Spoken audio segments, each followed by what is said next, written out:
Kıymetli dostlarımız, Genel İşleri Başkanlığımızın riyasetinde devam etmekte olan yaz Kur'an kurslarımızın sonuna doğru gelmiş bulunuyoruz.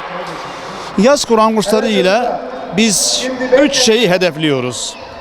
Birincisi, yaz döneminin haricindeki zamanlarda çocukluğunu ilim irfanla, eğitim öğretimle devam ettiren, geçiren çocuklarımızın, gençlerimizin, ki bunlar bizim geleceğimizin teminatı, bunların yaz dönemindeki o boşluklarda olumsuz bir ortamda bulunmamaları, kötü alışkanlıklardan, zamanlarını uygun olmayan şekilde harcamalarından kurtulup zamanlarını, yaz dönemlerini güzel bir şekilde, verimli bir şekilde geçirmelerini sağlamak.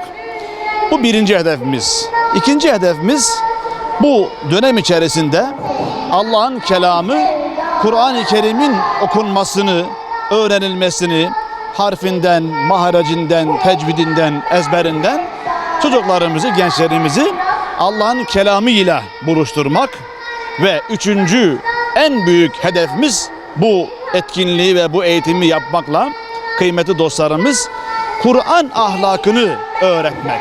Hem Kur'an'ı öğretmek hem de Kur'an ahlakını öğretmek bu gaye ile bu hizmette yürütülüyor. Yaz Kur'an kurslarımızın deruhte edilmesinden, idare edilmesinden, her şeyiyle ortamın oluşmasında maddi manevi katkısı olan bütün hocalarımızdan, bütün büyüklerimizden Allah razı olsun. Hepsine teşekkür ediyoruz. Geleceğimizin temini olan gençlerimizi böyle yaz Kur'an kurslarıyla, Allah'ın kelamıyla, Kur'an'la ve Kur'an ahlakıyla bağlarının kopmaması ümidiyle hepinizi Allah'a emanet ediyorum. Sağ olun, var olun.